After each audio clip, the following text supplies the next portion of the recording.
კაი არ განვიხილავთ და განხილავს არ დავკვირდებით, აქ დავაწერთ, საუბრობთ კარგ ნიშნებზე, იმიტომ რომ ეს განხილვა არ არის. ნახე ქროული და ასე.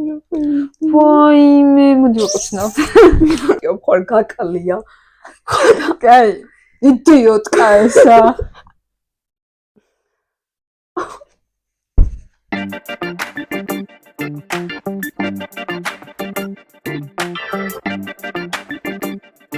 გამარჯობა. დღეს შემოგთავაზებთ, როგორც უკვე ხვდებოდით, როცა ვიდეოს დააკლიკეთ. კარგი ნიშნების განხილავს უფრო ზოგადად კარგ ნიშნებზე რო ვისაუბროთ. სერიალი, რომელიც 2019 წელს გამოვიდა, არის ადაპტაცია 90-იან წლებში გამოსული წიგნის, იგივე სათაურით, კარგი ნიშნები. და წიგნი არის ორი ავტორის მიერ დაწერილი, ნილ გეიმანი და ტერი პრეჩეტი. ტერი პრეჩეტი გარდაცვლილი არის სამწუხაროდ. და თვითონ სერიალის პროდაქშენში და ასე შემდეგ სერიალში ჩართული იყო ამ ორი ადამიანიდან მხოლოდ ნილ გეიმანი შესაბამისად. ტერი პრეჩეტი აღარ არის ჩვენთან. ძალიან შემოშინდება ჩართული. უნდა ვახსენოთ ნილ გეიმანთან დაკავშირებით, რომ მეორე სეზონი გამოვიდა 2022 წელს, როგორც მახსოვს. და აი მალევე გავრცელდა ბრალდებები რამდენიმე ქალისგან, რომ ნილ გეიმანმა წლების წინ მათ სექსუალურად იზალა და ის გამოც ძალიან გარდა იმისა, რომ მაგ სკანდალს არ შევეხებით და ასე შემდეგ, უბრალოდ სერიალთან დაკავშირებით ვიტყვით, რომ იმაზე ელაპარაკეს, რომ მესამე სეზონი საერთოდ აღარ იქნებოდა და ვისაც ნანახი გაქვთ, იცით, რომ ისე დამთავრდა მეორე სეზონი, რომ მესამე სეზონი მეორე დღესვე უნდა გამოეშვათ, იმიტომ რომ შეუძლებელი იყო ეს მოლოდინი. ყოველ შემთხვევაში ჩემთვის ნილ გეიმანი ჩამოსილდა მესამე სეზონს, ანუ გააკეთა ეს განცხადება. ამის გამო გააგრძელეს, ანუ არც დაუწერია არაფერი, ერთადერთი კრედიტებშიც ნახსენებია ნილ გეიმანი არის წიგნთან დაკავშირებით, რომ ანუ ეს ამბავი ეფუძნება წიგნს და მათ უბრალოდ ვერ აცდებოდნენ და გვერდს ვერ აულიდნენ.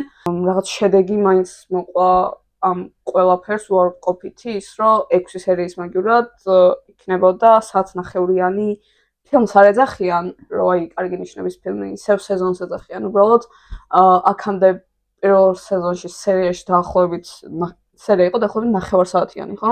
და ანუ წარმოიდგინეთ დაახლოებით 3 სერიის ხელა გამოვიდა ეს ბოლო სეზონი. ამიტომ იყო რაღაც თავიდანვე წინასწარი განწყობა, რომ უნდა შევეგუოთ, რომ ეს არ იქნება ის, რაც უნდა იყოს იდეალურ სამყაროში.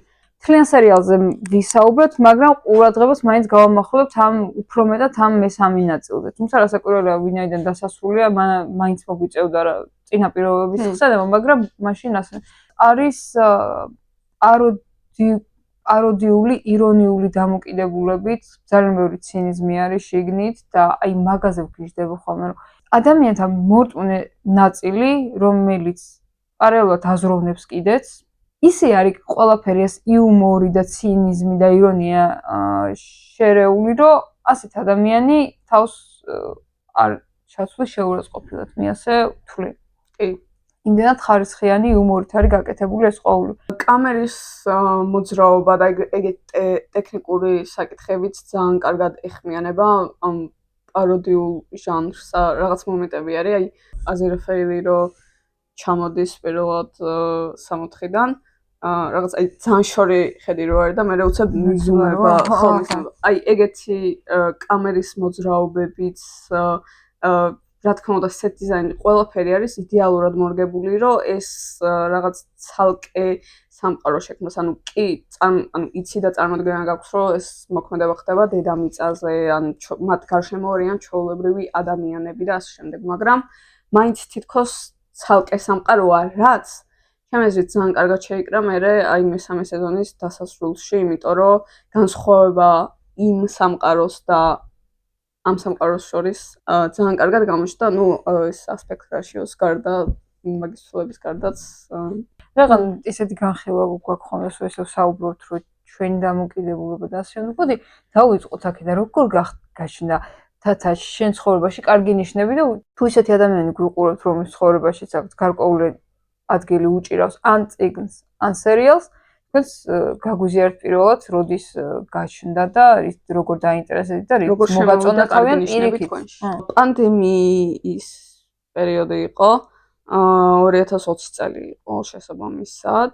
მათ პერიოდში სერიოზულად ვიყავი შეყურებადი შერლოკით და რაღაცას ვათვალიერებდი ამ შერლოკთან დაკავშირებულს და ამომიგდო იქვე კარგი ნიშნები, მე მგონი IMDb-ზე. და რომ შევედი და ნახე თან მაშინ ჯერ მარტო ერთ სეზონი იყო, 6 სერია ქონა მარტო და მეთქი ვუყურებ ამას ერთ დღეში ვუყურე. ჩემი შერლოკის ობსესია არ დასრულებულა, მაგრამ ამას დაემატა უბრალოდ კარგი ნიშნების ობსესია, იმიტომ რომ ის რომ ზუსტად წეღანაც ახსენე რომ აი ქრისტიანობას, ქრისტიანულ მითოლოგიას ამ კუთხით უდგებოდა და ასე გადმოსცემდა, ძალიან სიახლე იყო ჩემთვის რა. თქვენს ცხოვრებაში? ჩემს ცხოვრებაში არ ვიცი, არ მახსოვს როგორ გაჩნდა.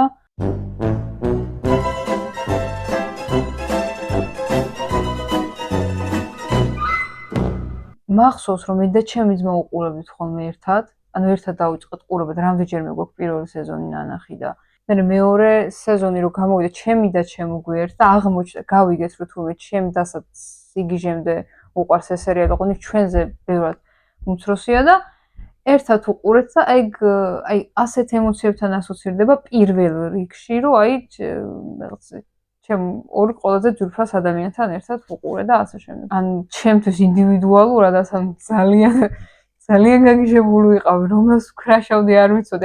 აი სულ მაგათი ფოტოები თქონდა და ედიტები ცალსო ტელეფონი, ბოლოს ანუ ისე ქონდა wallpaper-ში ავაწყე, ესეთ რესტორანში სხედან და ჭიქებს უჭახუნებენ ერთმანეთს. და ისე მქონდა გაყოფილი, lock screen-ზე მქონდა ზირაფიელის ნაწილი და home screen-ზე მერე მქონდა Crowley-ს და ერთმანეთს უჭახუნებდა, როცა ძალიან უცხო და ახალი რაღაცა იყო ჩემთვის. აი იმდენად ლაღად იყო გაკეთებული და ალბათ ზუსტად მაგიტო რომ ასეთ სილაღერო იყო, მაგან გადაარჩენ და მაგის გამო გამოვიდა ასეთი ხარისხიანი. ახლა რო აღმოჩნდეს რომ არაფერი ლაღად არ იყო და ძალიან დაზაბული და შეშინებულები აკეთებდნენ, არ ვიცი, თუ ეგრე აღმოჩნდა, მაშინ კიდე უფრო საღოლო. ხო, ისეთ სილაღეა რომ აი ბავშვიც უყურებს შორობად. მე მახსოვს რომ ჩემი ბიძაშვილიც რომელიც ჩემზე ბევრად პატარაა, რამდენჯერმე შეესწრო რომ აი ვუყურებდი და დაჯდა ჩემთან ერთად რაღაც აინტერესებდა და მე მოიკითხავდა ხოლმე რომ რა შვებიან Crowley და აზეროფეილი როგორ არიან. დამსვენიანი რაღაცაა რომ აი ბოლო 6 წელი ჩემი ცხოვრების ნაწილი იყო ეს სერიალი და რაღაც აი ძალიან მართლა ედიტები და ან თეორიები და თელი რა ყველაფერი რაც ფანდომში ხდება სერიალის ყურების დასრულების შემდეგ რა ყველაფერი ეგრო ჩემი ნაწილი იყო და ეხლა რაღაც აღარასდროს აღარ იქნება, იმიტომ რომ დასრულდა. ერთი რაღაც ამბავი მინდა გაგანდოთ და ჩემი სტარი გასასვლელი იქნება. როგორ უყურებდა საზოგადოება ამათ Crowley-ს და აზეროფელის ურთიერთობას, იმიტომ რომ გარდა იმისა, რომ ეს ორი პერსონაჟი არის ძალიან მნიშვნელოვანი, ცალკე აღებული, ყველაზე მნიშვნელოვანი ალბათ რაც ამბიდან დარჩა და დარჩება და რის გამოც ანუ დაწერეს დარწმუნებული ვარ, არის ამათი ურთიერთობა. ანუ ურთიერთობა არის ამ ცალკე ინდივიდუალურ პერსონაჟებზე უფრო მნიშვნელოვანი. იმიტომ რომ მანდ არის მთავარი სათქმელი ჩადებული. სანამ სერიალი გამოვიდა და წიგნი 90-იან წლებში არის გამოსული, ანუ ამ ხელა დრო იყო და წიგნს უკვე ყავდა ძალიან ისეთი აი თავგადაკრული ფანები. ზოგი შიფავდა, ასე ვთქვათ, აზეროფეილს და Crowley-ს, ზოგი უბრალოდ როგორც აი ძალიან მაგარ მეგობრებს ეს ეხედავდა. მაგრამ ერთი ამბავი გავიგე, რომ ვიღაცამ თავის ტყუპებს დაარქვა აზეროფეილი და Crowley. და ეს ადამიანი თურმე იყო მერე ძალიან რაღაც შეძრული, რომ მეორე სეზონი როგორც დამთავრდა და სად აქციეს პროპაგანდისტებმა მათი ურთიერთობა. შენ როგორ აღიქვი პირველ სეზონში ამათი ურთიერთობა ეს? წამი ჯერი მტყუპებს გულოვო. ხო რა. პირველ სეზონს რა უყურებდი? ანუ მაგათ მეგობრებო ძალიან მოწოდა რაღაც, მაგრამ აი რაღაც შეგრძნება მქონდა, რომ აი ლოგიკურად რო გამსაჯოთ, ისეთი არაფერი არ იყო განსაკუთრებულ ჩაგდებული, რომ ან ისე თვალი გააყოლეს ერთმანეთს, რაღაცა კურტუმოზე უყურებდნენ და რაღაც არა, პირიქით ძალიან brotherhood უფრო იყო, მაგრამ რაღაც შეგრძნების თვალსაზრისით იმდენად ისეთი ტიპაჟები იყვნენ, რომ ისე განსხვავებულები, რომ ჩრდილოეთი და სამხრეთი, რომ მაგ მხრივ უნდა მიეზიდათ ერთმანეთი. თუმცა ვიტყო რომ წიგნი რო წავიკითხა, მე წიგნი მაჩუქეს. იმის მერე რაც გაიგეს, რომ ძალიან უყვარდა სერიალი. და რო წავიკითხა, მიუხედავად იმისა, რომ სერიალი ნანახი მქონდა, წიგნიდან ეგ დამოკიდებულება არ დამჩენია. წიგნიდან აღვქვამ ბოლომდე როგორც ძალიან მაგარ მეგობრებს. ხო და მე რამდენადაც ვიცი, ნილ გეიმანმა ერთ-ერთი რაც თქვა იყო, რომ თურმე მას და ტკიპეშეც ნასაუბრები ჰქონდათ, როგორ გაგრძელდებოდა ეს ამბავი და აპირებდნენ მეორე ნაწილის დაწერასაც და ყოველთვის ჩანაფიქრში იყო, რომ ანუ ეს დასრული ყოფილიყო, რომ ისინი რაღაც ერთად ყოფილიყვნენ, ანუ მაგ ხრივაც, რომ აი ყველანაირად ერთად ყოფილიყვნენ, რასაც კი რაღაც ადამიანის გონება გაწუდება, ანუ ყოველთვის ეგ იყო ამ ამბის დასასრულიო და მე ვშიფავდი. ანუ თავიდანვე ეგრე დავინახე, რომ თქვი თქვენ აქ something is going on. თან პირველ სეზონში არის ერთი ესეთი სცენა ქუჩაში რო უყვირიან ერთმანეთს და კროული რო ეუბნება, რომ ალფა კენტაურზე წავიდეთ და ვიღაც რენდომ გამლელს რო გონია, რომ რაღაც ქრები არიან და ჩემიც ესეთია თუ რაღაცა ეგეთ რაღაცას რო ეუბნება, მასეთი უფრო აი დაძაბული მომენტებიდან გამომდინარე უფრო ისეთი tension და ისეთი დაძაბულობა იყო მათ შორის, რომ მეთქი აქ რაღაც იქნება. თან მით უმეტეს, ანუ ერთად რამდენი 1000 წლეული ცხოვრობდნენ ერთად, ანუ შეიძლება ერთ სახლში არა, მაგრამ ყველაფერი მნიშვნელოვანად დედამიწაზე მოხდა, ერთად გაიარეს და სულ ერთმანეთს ხვდებოდნენ და ასეთი და ანუ უბრალოდ იმდენი ხანია მართლა რომ ერთმანეთის გვერდით არიან და მეორე სეზონში დავინახეთ რომ როგორც ანგელოზები ისე შეხვდნენ ერთმანეთს და მესამე სეზონის დასაწყისში დავინახეთ რომ ანუ crazy ცოტა გავუსწრებ ახლა მომენტს, მაგრამ მესამე სეზონში აზირაფიევი რო ღმერთეუნება, მე ყოველთვისო მე საუკეთესო შორს ყოველთვის მეორე ვიყავიო და პირველი ვინ იყო და პირველი შენ იყავიო, შენ საუკეთესო ანგელოზი იყავიო და მეთქი ხა თავს გარწყობინებს ერთმანეთს და სამ ტვინები არ გადმოგეცხოვა. ხანდე არ გვეხსენებია დეივიდ ტენანტი და მაიკლ შინი, რაც არ ვიცი როგორ მოვახერხეთ. ანუ არ ვიცი ეს როგორ მოვახერხეთ, იმიტომ რომ ეს ორი ადამიანი არის, რავი, ბრიტანეთის საგანძური და საერთაშორისო საგანძურიც, იმიტომ რომ საოცარი სახეობები არიან, მართლა სხვა რაღაცეებში რა წყოს ნახი, იქაც ხო ძალიან მაგრები არიან, მაგრამ აქ უბრალოდ მართლა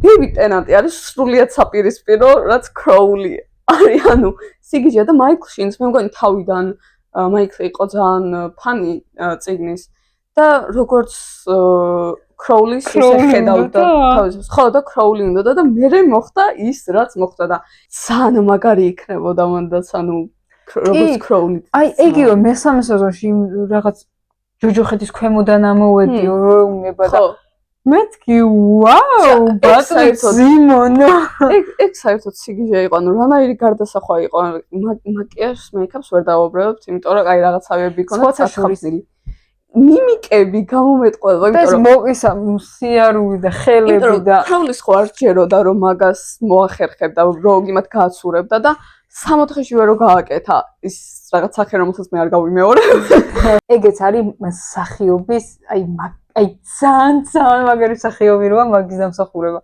მაგ მომენტს რომ უყურებდი და ძალიან შოკირებული ვიყავ მეთქი ანუ რა მაგარი ის კი არ აღვიქ რომ მაიკლი რა გარდაისახა აზირაფიელი თქო და ანუ წარმოიდგინე სახიობი რა დონეზე მაგარია რომ ეგრე გაფიქრებინებს ისეთ პერსონაჟი შექმნა იქ რომ შენ ფიქრობ რომ აი ეს არის ამ პერსონაჟის გარდასახვა რომელიც ანუ კი ჩანაფიქრში ეგრეა მაგრამ ეს ხომ სახიობია და ანუ ამ მესამე სეზონში რო ამბობს რომ აი ეხლა ძალიან მაგრამ ვინ იხბები და კროული რა უნდა რა არის იხბები და დაუჯერე კროულის თხოვდა უბრალოდ საცონა ანუ გეღვაწები არა მაგრამ ანუ მაყურებელსაც რომ რაღაც ბოდიშის კი რა გამის აპოლოჯი დენს დავიწყე რომ აპატიე რომ მე შენი არ ვჯერო შენ იყავი მართალი მე შევწდი ბენედიქტის კაპუჩინო მინდა და ძალიან იმიტომ რომ პირველ სეზონში ხო ბენედიქტი ახმოვანებს სატანის კი მაგრამ ანუ ეგ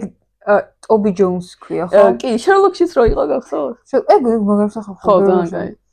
ანუ ეგ რო შემოდით, შეხან ძალიან შოკირებული ვარ, რომ აქ ხა ვინმე იმალებოდა რაღაცა და სულ სხვა ტიპი რო ხდება და ის რომ მე შენ გიცნობ კროული და მეთქი არა ეს კაცი არ მახსენდება, მაშინ ვინ არის უცნობი, რომელიც აქამდე არ მინახავს და უკვე აზირაფიელს რო ამბობს, რომ ვიღაცას მაგონებო და ღმერთი ვიფიქრე მე და მეთქი ღმერთს ხომ ქალია აქ.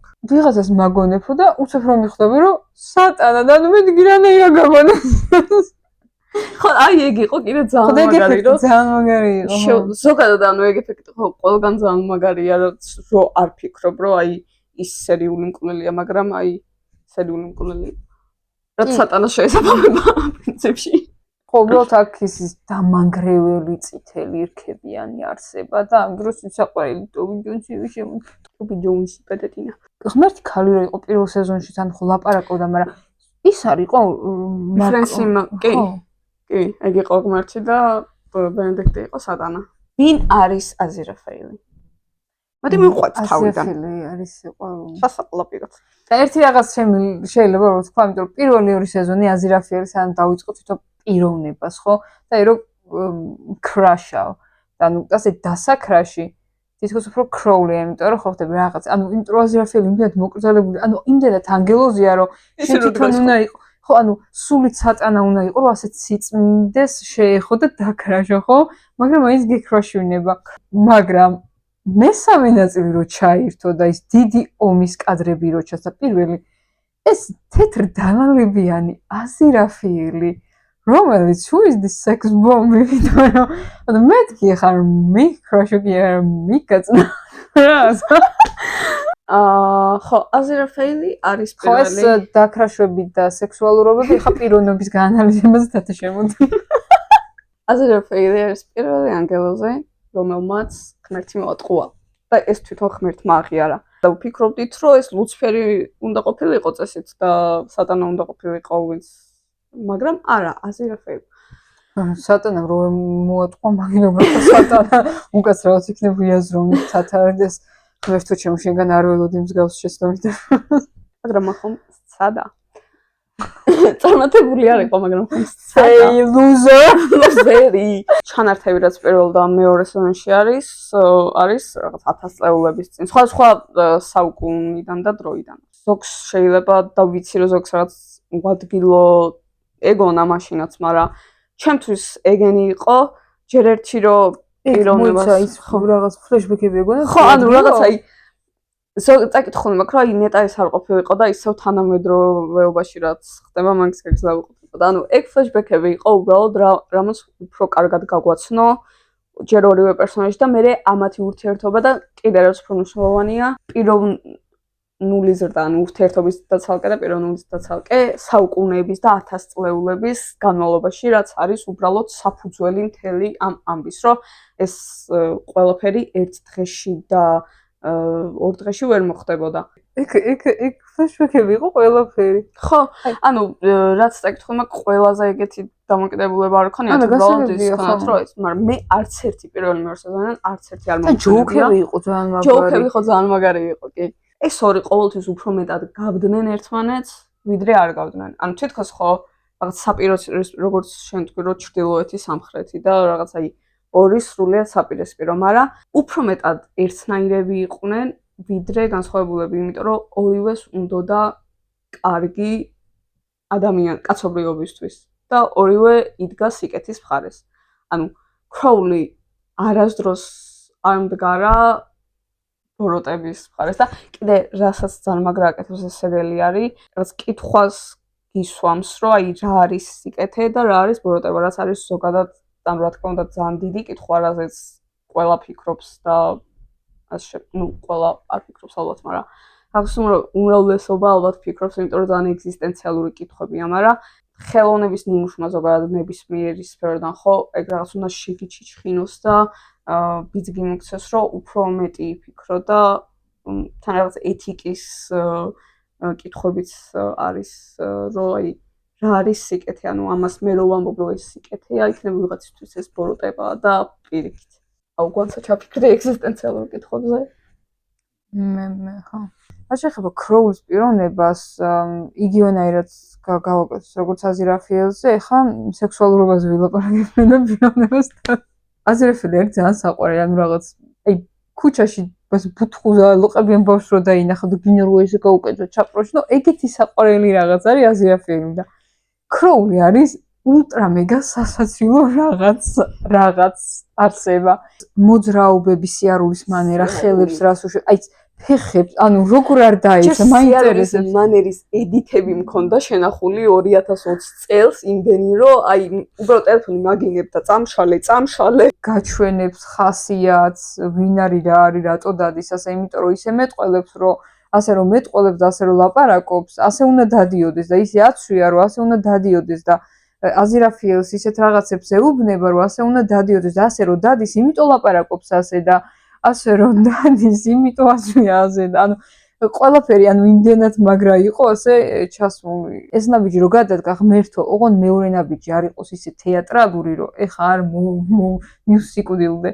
და ამ დროს არა კი თეატრალური უნდა ყოფილიყო, უტრირებული უნდა ყოფილიყო, მაგრამ ეს არ უნდა ყოფილიყო რაღაცა სპექტაკლივით რაღაც ნიჭობა. და სასაკვირველია ამ მსახიობებისგან არის, მაგრამ ბრიტანელი მსახიობები ძალიან სხვა დონეზე არიან და ძალიან უბრალოდ აი ყველას ეტყობა შექსპირის გავლენა და დევიდ ტენანტის და მაიკლ შინის ინტერვიუებით და საუბრებით რომ აქვს ნანახი ორივეს შექსპირის როლები ნათამაშები აქვს სცენაზე, ორივე თეატრის მსახიობიც არის და მაინც ძალიან დიდი განსხვავებაა ეგ რა, ანუ თეატრის მსახიობიც რო ხარ და კინოსიც, მე მგონია რომ მაინც სხვანაირად ფლობ სხეულსაც. კიდე აი ეგ თეატრი მაგაში ეხმარება მსახიობს, რომ სხეულის ფლობას სიტყვებს თავი რა დავანებოთ, მაინც სხვანაირად სწავლობ და მიმიკების და ყველაფერიც სხვანაირად გაქვს დამორჩილებული და ეგ აქ მართლა ძალიან კარგი შანსა. ეს მიხრა და გამომეტყველებები ორივეზე და ქროულზე განსაკუთრებით ძალიან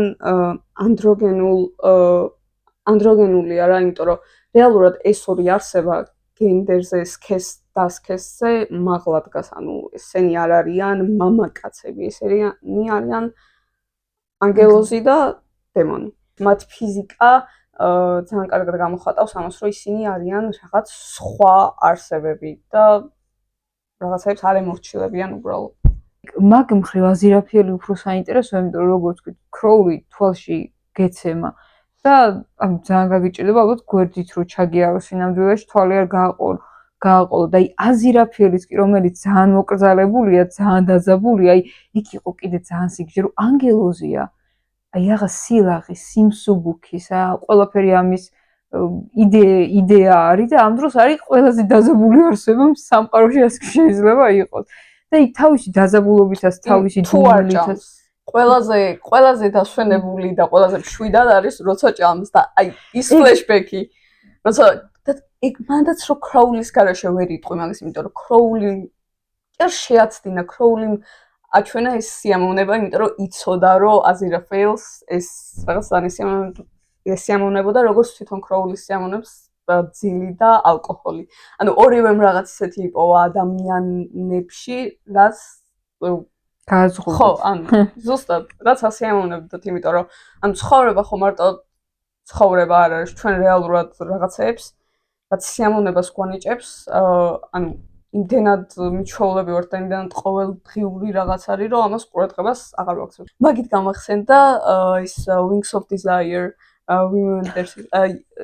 ყველაფერი პირველი რო იყო, ხო? და უფრო ინტენსიურად და თითქოს მაგასაც გაჩვენებს არა, ანუ მაგისკენაც გიბიძგებს, რომ რაღაცები უფრო დააფასო, იმიტომ რომ ანუ ეს არსებები და ანუ ბოლო-ბოლო ადამიანებისთვის გაწირეს ყველაფერი და სამი სეზონია ჩვენ მოკვდავი არსებებისთვის ჩვენთვის იბრძვიან, იმიტომ რომ მიაჩნიათ, რომ უნდა იარსებოს კაცობრიობა. ყველაფერი ღირს ამის. ხო. კაცობრიობის გადასარჩენად ყველანაირი ბრძოლა და ყველაფრის დათმობა ღირს, მათ შორის უკვდავების არსებობისაც კი. რასაც ანუ ბოლოს ხომ აგითარდება. მარტო ქროულიზე და აზირაფიელზე არ ვრცელდება. ზოგადად ყველა ანგელოზი დემონი რაღაც ანუ არც ერთი არ არის აი კაცი და ქალი. ყველა არის გენერულად ნეიტრალური. გვანა პირველად რომ სამოთხეში პირველი კადრი რაც არის სამოთხეში დანარჩენ ანგელოზებს რო შეხვდება და ყველანი მე მგონია რომ აზირაფიელი არის ასეთი რაღაც თავის კომფორტის ზონაში არ არის შეიძლება თავს დამნაშავედ გუზავს იმიტომ რომ რაღაც საქმეებს ხლართავს დემონთან ერთად და შეიძლება ამიტომ თურმე არა კი მართალია აზირაფიელი სხვებზე უფრო ასეა მაგრამ როადი ხარ აი როგორი ძალიან სტატიკურებია ყველა ანგელოზი და ჯოჯოხეთში რო ჩადიხარ საიდანაც აი ეკრანს უყურებ მაგრამ სუნი რო გწემს და რაღაცა ბუზები და ბელზებელი და ასე შემდეგ და იქან დროს როგორი თავისუფალია მათი მოქმედება. კარგი ნიშნების ჯოჯოხეთი ვახსენეთ, როცა განვიხილავდით ბიჩელჯუს. ხო ეს ჯოჯოხეთის ის რომ აი რაღაც ბიუროკრატიის ეს მანქანა და აქ დავაკვირდი რომ სამოთხე როგორია აქ. ანუ რაღაც ძალიან ცივი და ცარიელი და აი ძალიან სწორხაზოვანი უინტერესო ხო სხვადასხვა მგონი მაგას ამბობს კიდეც მგონი ქროული ეუნება რომ სამოთხეში ყველა მაგარი ტიპი ვინც იყო ჩვენ წავიყვანეთო რომელიღაც სერიაში ეუბნება და ხო რასაკვირველია იმიტომ რომ მართლა ძალიან პირველი რა გრძნობას მიჩნდება ყოველ ჯერზე როცა არის კარგი ნიშნების სამოთხე სცენა არის სიცარიელე რომ უბრალოდ არაფერი არ არის. იმდენად სიცარიელია, რომ ყოველ სეზონში, ყოველ ახალ ან ყოველ ჯერზე, როდესაც ჩადიან ჯოჯოხეთის კადრი როცა არის, ყოველთვის ვიღაც ახალი პერსონაჟი შემოდის. რაღაც ახალი დემონი, ახალი 3 სეზონი, კაი, ხო, რაღაცა 3 სეზონი. რა ანგელოზებით ნახე პირველად, ანუ ისინი არიან ისე და უფრო მეტიც გაბრიელი საერთოდ მესამე სეზონში აღარც იყო. ხო. და სხვა ძალიან ველოდ ანუ კი გასაგებია საწავი და დავისა ერთად წავა და ასე შემდეგ მაგრამ ძალიან იმედი მქონდა რომ გაბრიელი გამოჩნდებოდა მესამე სეზონში თან თვითონ ანგელოზებით იმდენად ცივები იმდენად მკაცრები ისინი უფრო არიან ვიდრე ცივებიც ხო ისინი უფრო არიან ანუ რო ვუყურებ ანუ დემონის მარტო შეგეშინდება თავისი გარეგნობის გამო და ანუ რაღაც მართლა სუნი მოდის ხო ისეთი გრიმი აქვს გაკეთებული და ისეთი გარემოა შექმნილი გარემო თვითონ ის მწვანე და რას უფრო მეტი დრო გადის ფილმებში ქრება სიბინძურის ესთეტიკა ანუ კი შეიძლება რაღაც წუმპეში მიდის პერსონაჟი მაგრამ იმიტომ რომ ლამის რაღაც ტრაფარეტით გას და აწერია რომ აქ წუმპეა შენ წარმოიდგენ რომ აქ წუმპეა აი ბოლოს რომელ ფილმში ნახე რომ აი ეგ შეგრძნება როდის ქონა რამე ფილმში რამე სერიალში რომ აი სუნი რომ მოდის და აი სიბინძურის ესთეტიკა აქვს გამქრალი საერთოდ ეგ როგორ შეიძლება ეხლა შეიძლება ხო და აქ ძალიან მაგრა ხო და ზოგადად მაგასაც ძალიან მაგრა აკეთებს ეს სერიალი რომ არ გეუბნება რომ აი ჯოჯოხეთი ცუდი სამოთხე კარგი ეს ხებოდა ძალიან ბანალური და საერთოდ ამბავი არც იქნებოდა მაშინ. პირიქით, თითქოს ჯოჯოხეთი და სამოთხე ერთ მხარეს დგას. თითქოს არა, ანუ ბოლო სეზონით და თვითონ დასასრულით და მთავარი სათქმელი რაც გამოიძერწა საბოლოოდ ამ 3 სეზონიდან, ეგრე გამოჩნდა, რომ ჯოჯოხეთის სამოთხე ღმერთი, სატანა ის ყველაფერი დგას ერთ მხარეს და ადამიანები და ნების თავისუფლება და ქროული და აზერაფეილი დგანან მეორე მხარეს. ამიტომ არის უფრო აი ის რაც ვახსენეთ რომ აი პირველ სეზონს რო ვუყურეთ რაღაც განსხვავებული რაღაც სხვა იყო აი მაგიტო არის მგონი რომ რაღაც ეს მხარეები ძალიან ისე არის გადანაწილებული როგორც წესი არ არის არატრადიციულად ძალიან და აი თვითონ ქროული თქვა ხო რომ სამოთხე არ დგას არავის მხარეს და ხა თვითონ რას ლაპარაკობთ ხოლმე ჯოჯოხეთზე კი 3 სეზონი გასაგებია ხო მაგ ყველაფერადაც არ ჩამოყვებით და კოლაბორაციები აქვს ხოლმე მაგარი აი მეორე სეზონშიც რეალურად ერთი მიზანი ჰქონდათ სამოთხესაც და ჯოჯოხეთსაც რომ გაბრიელი ეპოვათ და ანუ ერთად იყვნენ შეკრულები რამდენად შეეძლოს რომ ეს ეპოვათ და ანუ ხო რა იქ არატრადიციული გაყოფა ძალიან ბევრს მატებს რაღაც ამბავსაც და ყველაზე მაგარი რაც არის და ასე მიდგომა ნებისმიერ რელიგიის მიმართ რომ ვიღაც რო გამოიზოთ ეს თქვას რომ ეს არის შებილწვა ეს არის შეურაცხყოფა ესე გადაკეთება როგორ შეიძლება ანუ შენ ვინა ხარ შენ ხარ ჩვეულებრივი ადამიანი ჩვეულებრივი მოკვდავი შენ თუ გონია რომ შეგიძლია ამ ყველაფერს განსაზღვრა და შენ იცი ანუ შენ ხარ ჩამწვდარი ღმერთის გეგმებს და შენ იცი ღმერთმა როგორ მოაწყო სამყარო თუ რა რელიგიური თვალსაზრისით მოყვებით შენ ამ ყველაფერს იცი ის რაც ღმერთმა გადაწყვეტა რომ შენ უნდა იცოდე და იქ ბიბლიიდანზე ყველა ამ რელიგიური წიგნიდან კარგად არის ნათქვამი და ხაზგასმული ის, რომ იმის იქით კიდე რაღაც არის, ხდება, რაზეც შენ ინფორმაცია არ გაქვს. როცა გეგმა არის დაწერილი და ანუ უზენა ეს აქვს გეგმა, მის გასაკეთებლად და მის შესასრულებლად შენ რატო უწყვიტავ ღმერთს, რომ რა მეთოდები გამოიყენოს უკასრავად? ხო და ანუ ასეთი მიდგომა ძალიან მაგარია. პლანეტაზე ცხოვრობ, რომელზეც ერთი ერი მეორეს ებრძვის, იმიტომ რომ ღმერთმა საუკუნეების დასწავლების წინ რაღაც ღმერთი რაღაც მიწას დაპირდა. მაშინ ეგ ყველაფერი შესაძლებელია და მაგას აუცილებლად იტყვის ვიღაც. მეორე ხარისხოვანი პერსონაჟები ძალიან საინტერესოები იყვნენ, ძალიან მაგრები იყვნენ, ძალიან არსებები. ხო, აი მართლა, იმიტომ წეხანაც ქროულიზე და აზრაფილზეც რაღაც ანგელზე დემონის თქმაც კი არ მიდოდა, იმიტომ რომ რაღაც აი არსებები რა, იმიტომ რომ ანგელოზი რაც არსებობს ტერმინი და რაღაც თავის განმარტება და დემონი და თავის განმარტება ამ ტერმინებსაც ცდება ეს პერსონაჟი. იმიტომ რომ იყო მომენტები, როცა თუ მაგ განმარტებას მიყვებით აზირაფეილი იყო დემონი და ქროული იყო ანგელოზი. ანუ ამ სამი სეზონის განმავლობაში ბევრჯერ ყოფილა ეგეთი შემთხვევა, როცა გაცვალეს თითქოს, ნუ ერთხელ მართლა გაცვალეს სხეულები. მაგარი იყო. და ღმერთო, აი მანდაც იქ რო გამოგცემ მსახიობების ის პლასტიკა როგორი შეცვლილია, ეგ იყო, მათ ვიყავი შოკში. ანუ მე ახლა ვარ აზირაფიელის სხეულში, მაგრამ უნდა გავაკეთო ქროული და ისე უნდა გადმოვიტანო ყველაფერი, რასაც დევიდი აკეთებს. თან ეს არ უნდა გამოვიდეს პაროდია, სასაცილო და სისულელე. და როი უმაღლეს დონეზე. ეგ ალბათ ეგ არის ამ სამ სეზონში სამსახიობო ოსტატობის ყველაზე პიკი იყო ალბათ ეგ მომენტი, ეგ რო გააკეთეს. კი. ძალიან მნიშვნელოვანია ეს მათ პიროვნულ განვითარებაში და რაც თავიანთ თავის საუკეთესო ვერსიამდე რომ ისულიყვნენ, როგორც რეალურად ყველა ამ ბავშვი პერსონაჟის განვითარების სქემა როგორც მუშაობს, მაგის მიხედვით რა. ქროული უფრო თავიდანვე იყო ესეთი რომ აი ბევრი კითხვა სვამდა, ნუ მაგის გამო გახდა მე დემონი. ყოველთვის იყო უფრო სკეპტიკური, არა მარტო სამოთხის მიმართ, არამედ ჯოჯოხეთის მიმართაც და აზერაფეილში ძალიან კარგად ჩანს ის რელიგიური ტრამვა, რაც აქვს ამ გარემოცვიდან, სამოთხიდან, ჯერ ერთ რომ სამოთხიდან, ანუ ამ ბიუროკრატიული და ცარიელი სივრციდან და მეორეც თვითონ ღმერთისგან, რომელიც ანუ არ ეკონტაქტება თავის შვილებს, ასე რომ ვთქვათ. თვითონ ამბავი და სცენარისტები არ ებყრობიან ამ რელიგიურ ტრამვას, როგორც რაღაც ძალიან მარტივს. ანუ მეორე სეზონის რო დამთავრდა, რეალურად მიუხედავად იმისა, რომ ძალიან ტრაგიკულად დამთავრდა, ძალიან გასაგები იყო ჩემთვის აზირაფეილის მხარე და არგუმენტი მიუხედავად იმისა, რომ ქროულის გამო გავუბრაზდი, მეც გავუბრაზდი აზერაფეილს, რომ როგორ გაბედერო ჩემს პატარას, რომელმაც გული ამოიღო და დაგიდო წინ ყველანაირად, როგორ გაბედერო, თან ანუ რომ იცი, რომ აზერაფეილიც იმავეს გრძნობს, აი რომ იცი, რომ იმ უყვარსაც ვერ ვამბობ, იმდენად პატარა სიტყვა ამ ორთან დაკავშირებით, ანუ ძალიან პატარაა, მაგრამ ნუ სხვა არ ვიცი, უბრალოდ სამწუხაროდ, რომ იცი, რომ უყვარს და ანუ მაინც ესე რო იქცევა. მაგრამ მე რა თქმა უნდა, ანუ შემოდის ის რაციონალური აზრი, რომ რა თქმა უნდა ესე მოიქცა. მეორე სეზონის ბოლოს კი რაღაც მხრივ ბევრჯერ აუმხედრდა სამოთხეს, ბევრჯერ შეეწინააღმდეგა ჩუმად.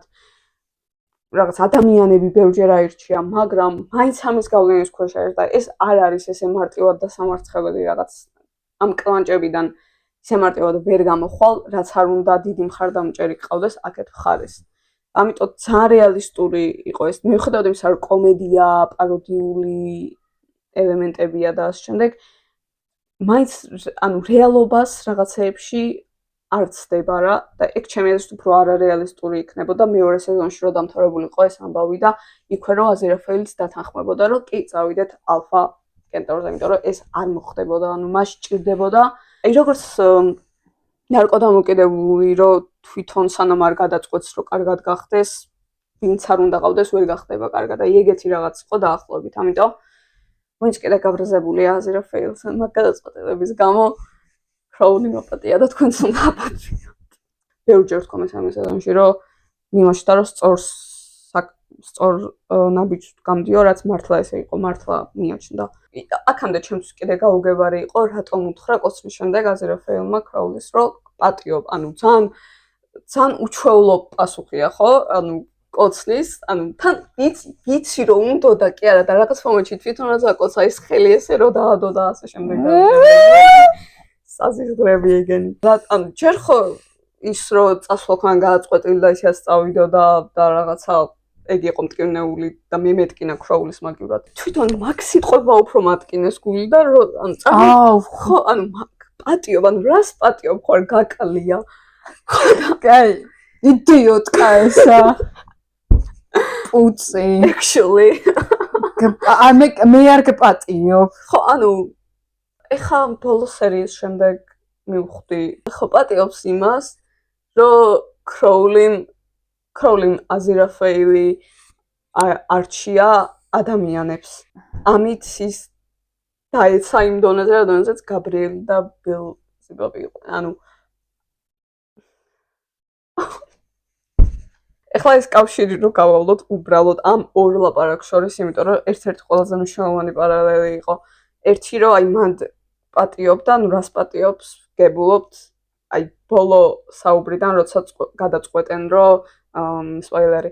მიუხედავად იმისა, რომ თვითონ აღარ იარსებებენ და ყველაფერი რაც აქამდე იყო გაქრება, ახალი სამყარო შეიქმნას ანგელოზების, დემონების და ამ ყველანაირი სიგიჟის გარეშე. როლები იცვლება თითქოს, რომ აზერაფეილი ეუბნება, რომ იცი მე რაც მინდა და რა თქმა უნდა ამაში იგულისხმება, რომ მე შენ მინდიხარ. და კროული რაციონალურად ცრებლებით და ასე შემდეგ, მაგრამ ამბობს, რომ მე მინდა რომ ადამიანებს შანსი ჰქონდეთ და თავისუფალი ნება ჰქონდეთ და ადამიანური ცხოვრება ჰქონდეთ. თვითონ რაღაც ველოდებოდი, რომ ხوار შეიცვლება ეს როლები. იქ კროული თხოვდა აზერაფეილს, რომ ცოტა ეგოისტი ყოფილიყო და დაივიწყე ადამიანები აქ მხოლოდ ჩვენ ვართ და აქ მეგონა რომ აზერაფეილი თხოვდა, რომ დაივიწყე ადამიანები აქ მხოლოდ ჩვენ ვართ, მაგრამ ეს პერსონაჟის განვითარება ორივე მხრივ რაც აქამდე იყო მთელი ეს ქარცეცხლი და მართლა ძალიან მაგრად არის ნაჩვენები, უბრალოდ ვისაც არ გავხნახე, აი გთხოვთ. ორივე გადაწყვეტს, რომ არა ჩვენ და ბიოარსებებს ჩვენ უნდა მოგცენ შანსი. ახლა მე შენ ვარსაუბრობ, იმიტომ აზერაფეილ უნდა გაწიდეს საკუთარი თავი. გრძნობა რომელთანაც სიყვარული არის ამხელა. ძალიან ამხელათან. და ანუ მივხვდით იმისა, რომ გვანცად ძალიან ფიზიკურ და სექსუალურ კომენტარებს აკეთებს ამ ვიდეოში. არაფერი არ აქვს, ანუ კი, რა თქმა უნდა, ეგეც იქნებოდა, რომ საერთოდ აი არ არის ახლოსაც კი, რაც მათ ერთ კოცნა. აი ეგ ეხა თელის ველოდები როდის მივალთ მაგ კოცნამდე, რომ მეთქი მეორე სეზონი რომ ამ კოცნი დამთავრდა. ახლა როდის საკოცე მე კიდე ერთმანეთს და ყველაზე მაგარი რაღაცა გადაიღეს. ყველაზე მაგარი რაღაცა. რაც ანუ ყოფილო ამით და რაც მე არ მესმის, იმიტომ რომ ანუ 1000 კოცნას მირჩევნია. აი იცი თან სულ მაგაზე ვფიქრობდი, რაც ჩავთი, რა მომენტიდანაც როგორც კი ჩაირთო ეს ბოლო სერია, სულ მაგაზე ვფიქრობ, რომ როგორ უნდა გადაიღოს, იმიტომ რომ ყველანაირი ლოგიკით ახლა უნდა აკოცოს აზერაფეილმა, რაც ასე მოხდა. იმიტომ რომ ეს არის ლოგიკა, იმიტომ რომ კროული მეს უკვე გააკეთა და თუ იმეს აქვს ახლა ეს გასაკეთებელი, ახლა აზერაფეილის ნაბიჯი უნდა იყოს და შეახტეს მე რა ცალტო გააკეთო რასაც ჩამოვიდეთ არ ვიცი რომანტიკულსაც ესეც სიტყვა შეიძლება სხვა ენაზე ვილაპარაკოთ არ ვიცი იმიტომ რომ არ არის უბრალოდ საკმარისი ანუ რომანტიკული კი არა ეს ბოლო ხალხნო მათი გაქრობით დაიწყო ახალი აფეთქება ბიგ ბენგი ანუ მათი ესეც ანუ ზოგი ძალიან უკმაყოფილი იყო ამით და გასაგები ანუ მეც არ ვამბობ რომ იდეალური ფინალი იყო ანუ თვითონ სერია იმიტომ რომ ტემპის გამო ყველაზე მეტად ანუ ზოგი ძალიან უკმაყოფილი იყო ანუ ამ კოცნით და მე აი ხა მივადეკით იმ ფინალსაც არა მესმის კოცნის გამო არა მაგრამ ისე გასაგებია უკმაყოფილების რაღაც იგივე მაგტემპის გამო რომ ძალიან აჩქარებული იყო რაღაცეები რომ აი ეს უნდა მოასწროს და პერსონაჟის განვითარება და ასე შემდეგ აი კროულიზე მქონდა უფრო ეგ რომ რაღაც ძალიან უცებ ანგელოზი გახდა ის თემა რომ ადამიანების გადარჩენა უნდა და ადამიანები უყვარს, მთელი 3 სეზონი არის მაგაზე. ძირთადად საუბარში გამოხატული ხო და მით უმეტეს აი ღმერთთან და კი რაღაცა დაჩქარებული იყო. იქ კოცნა იყო ყველაზე უიდილიაურესი რა შეიძლება გაიგებინა. ბოლოს აი ახლა უბრალოდ წარმოვიდგენია რომ ეს აუ ჯერ ეგრა მაგარი ეპიზოდი იყო ეგენი რომ ჭობენ და უკან რომ ბრუნდებიან და სატან და ღმერთი ასე რომ შეხედან და რაღაც ჯოუკებს და ანუ ძალიან დაქალები რო არის ყავა მოედუღებინა თქო რა კოცნა უნდა და ძალიან მაინტერესებს სატან და ღმერთი ზის და ქრებიან ანუ ვერგო კისერზონა დაკიდებოდნენ ერთმანეთს შემხტარიყვნენ ერთმანეთს ანუ ხო აი რა მართლა რა უნდა ყველაზე ესთეტიკ თან ანუ ასი რა ფილმა გააკეთა, რა თქმა უნდა, ასეთი სპექტაკლი და ასეთი უწრფელი და ასეთი ხუთიური რაღაც. მათ არ უნდათ რომ მათი პირველი ნამდვილი კოცნა ყოფილიყო იმ ადამიანის უნდა მეთქვა ხა ღმერთის წინაშე და სატანის წინაშე, რომელსაც მათი ცხოვრება აქციეს იმად რაც იმ მომენტში იყო არაფრად. ესენი რომ გაქრნენ, ვაფეთქნენ და მე რომ უცებ აი რაღაც პატარა ნაპრიწკალი ჩანს და მე ახალი სამყარო იბადება. ანუ ხალხნო რა მათიც დაიწყო ახალი სამყარო. ანუ ქროული და აზერაფეილი. აი ამ ბოლო სერიაში საბოლოოდ გავაანალიზე რაღაცნაირი შეგრძნება რომ მქონდა დანარჩენი 2 სეზონის ყურების დროს, თუმე რა შეგრძნება, როდესაც ეს დიდი აფეთქება მოხდა და უკვე რა სამყაროშიც გადმოდიხარ და აი ეგ სამყარო აღვიქვი უკვე ჩემ სამყაროს. კი, მაგას მომენტ და იმის ცვლილებას aspect ratio-ს ცვლილება რაც არის, ანუ ეგ რო შეიცვალა, ანუ მარტო ეგ კი არ შეიცვალა, ზუსტად თვითონ შეგრძნება იმ სამყაროს, იმიტომ რომ ხაპრული რაღაც და მე ჯერ დაიცა, აუ რამდენი რამეა სათქმელი. რართულია სერიალზე ლაპარაკი, ანუ პირველ სეზონში არის ღმერთის voice over-ი, რომელშიც ამბობს, რომ ყველაფერი დაიწყო ბაღში, სადაც დამთავრდება. და ანუ იქ სადაც მოსალაპარაკებლად მიდიან, კი რაღაც უცნაური ბაღია თითქოს ფილმში, მაგრამ ბაღია და ანუ მაგის გამოძახილი არის და მერეც ნამდვილი ფინალით, სადაც რეალურად თავდება, იქაც ბაღში შედან, ადამიანებიც კი ბაღში შედან, რომელიც ჩვენი ქროული და აზერაფეილი არ არიან, მაგრამ სული რა არის სული? ანუ ეხა იმიტომ რომ ანუ ხალხი კიდევ ვინც ძალიან უკმაყოფილო იყო მაგაზე რომ აი რატო ეისა და ანტონი რატო გამოჩნდნენ და ასე შემდეგ. ამბობდნენ რომ აი ვინ არიან ვინ ვართ ადამიანები მოგონებების გარეშე. რაც კაი მესმის, მაგრამ მე მგონია რომ კიდევ ერთი კითხვა, ეგზისტენციალური კითხვა, რასაც იწვევს და ახალისებს ეს სერიალი და ეს ბოლო სერია არის ის რომ რა არის, ანუ რა ხდის ადამიანს ადამიანად, ხო? ანუ რეალურად მე მგონია რომ ეს არის სული. რომ იბადება ადამიანი რა, ჩვილი ბავშვი. ის ადამიანი არ არის, იმიტომ რომ მოგონებები არ აქვს. ანუ ის ინდივიდი არ არის, რომელსაც ანუ რაღაც ხო აქვს იმას უკვე რაც აქცევს ინდივიდად და არა მე ან შენ მათმა სულმა იმ აფეთქებიდან თუ რაღაცა მილიარდი წლების შემდეგ იპოვა იგივე სხეულები. სხეული და ერთმანეთი. ხო და აი ეგ მაგის თქმა მინდოდა და მაშინ ყველაზე კარგად ეხა მაგ თემას გადაებმევა, რომ ერთი თემა რაც დაისვა, რომ აბსოლუტური კეთილი და აბსოლუტური ბოროტი არ არსებობს და ის პერსონაჟები ვინც გამოჩნდნენ უკვე როდესაც ყველა ადამიანია, ხო? ერთმანეთის გვერდზე როდგა არიან იგივე მიქაელი და ის დემონის სახელი ან მახსოვს, ან ბარის ისინი რო არიან. მაგრამ ყველანი რა ეს ქრისტე და ანტიქრისტე. ანუ მაგას ველოდებოდი მეთქი, აი რაღაცნაირად, იმიტომ რომ იყო უკვე ეს ლაპარაკი, რომ დაახლოებით ხა ერთი ასაკის გამოდიან ქრისტე და ანტიქრისტე და მართლა ბოლოს არ გააკეთებინ ეს კამეო. სვამენ ერთად ლუს და დანარჩენის ანგელოზები დემონები რა, ასე რო არიან, ანუ ადამიანები. და უბრალოდ მან პერსონაჟებს არიან ჩაძიებული, უბრალოდ ზუსტად მაგას განახებს და რაღაც ამ ეფექტს ახდენს და აი შენ რას ვქი რომ სული რო ისევ არსებობს და სული რო გაყვათ ბოლომდე, იმიტომ რომ განსაკუთრებით აზირაფილთან უფრო მარტივი დასანახია. ზუსტად იგივეა რაც იყო ანგელოზი. პიროვნება არის პიროვნება არის აბსოლუტურად იგივე. და ესე რო იდგა. ყველაფერი, აი, ჩემი საყვარელი მომენტი იყო წიგს რომ მიცემს და ნომერი დამიწერე, რომ რათა მე დაგირეკო და ვახშამზე დაგპატიჟო, რომელზეც შერასაკვირველია უარს მიყვანო. ანუ სუფთა აზირაფიერი, ნუ აი სუფთა. ქროული ზუსტად ქროულია. აი, აბსოლუტურად. რაც ვახსენეთ, რომ ხან თავს აჩვენებს, ზოგჯერ უბრალოდ დინებას მიყვება, ანუ იმ სამოთხედა რომ გამოაგდეს, ჯოჯოხეთში იმიტომ აღმოჩნდა, რომ ნუ ასე და არა, იმიტომ რომ დემონობა უნდოდა, ხო, რაც უკვე ვახსენეთ.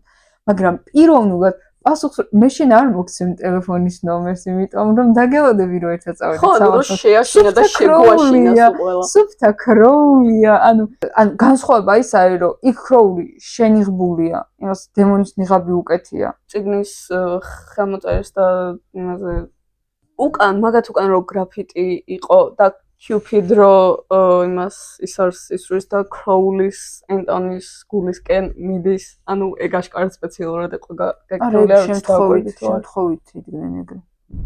ასე სპეციალურად.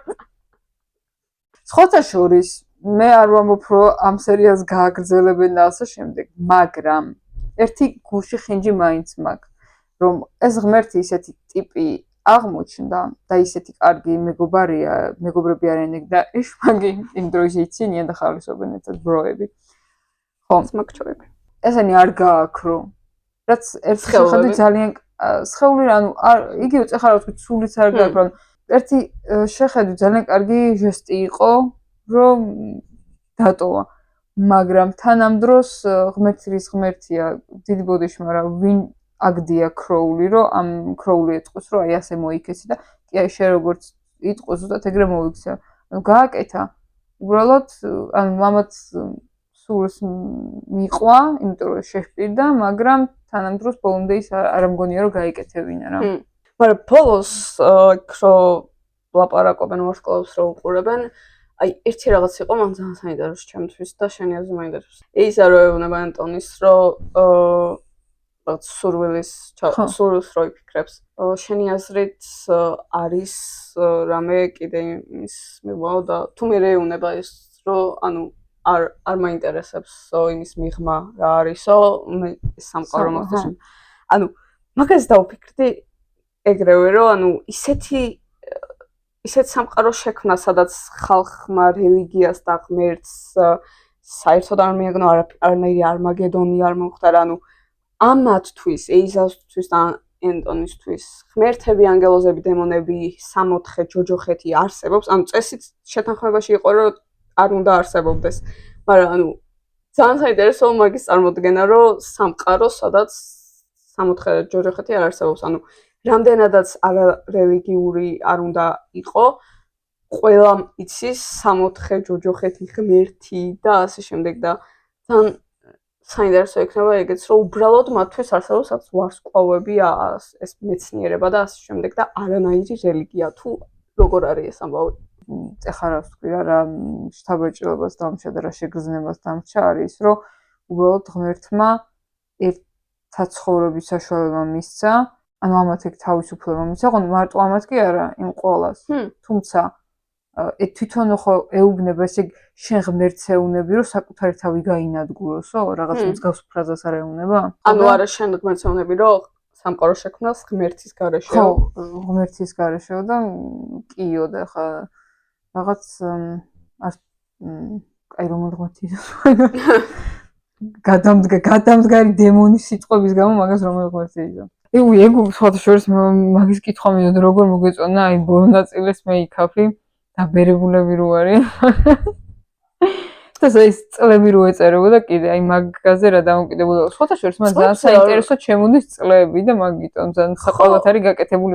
ხო ეს დიდი აფეთქება რომ მოაწყო და რომ დაეწერა რომ ესე იგი აფეთქებიდან გავიდა 13 მილიარდი და რაღაცა წელი. 13 მილიარდ 17 წელი. ამდენი რომ გავიდა. ესე იგი მაგით იმ ინფორმაციას გაწვდის რომ პირდაპირ ესენი რა ანუ ხლა ახალი ქროული და აზირაფიელი რო შეხვდებიან. ეიზა და ენტონი. არა, აზირაფიელი.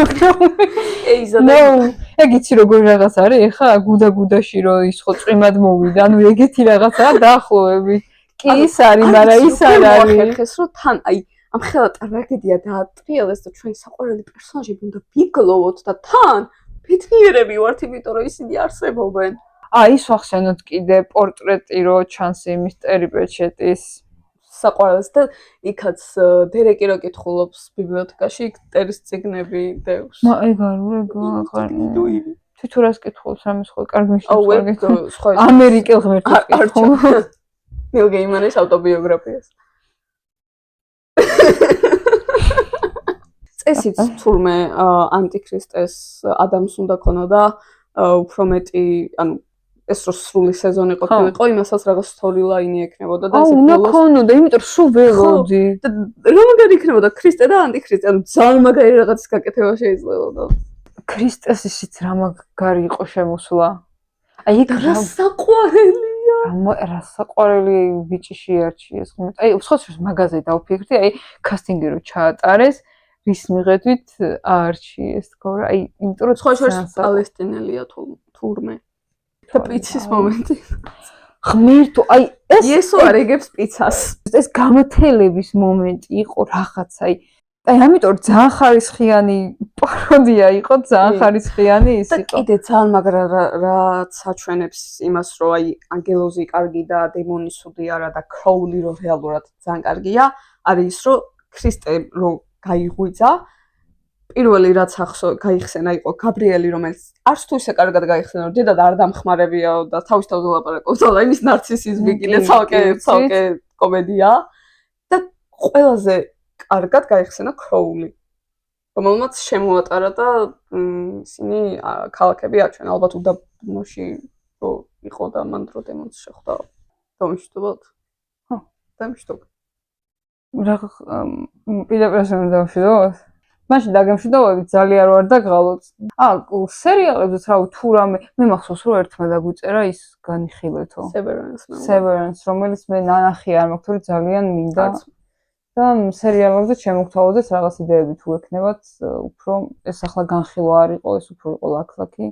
ჩვენი ემოციებს ამონთხევა. მოკლედ შემდეგ ვიდეომდე. რა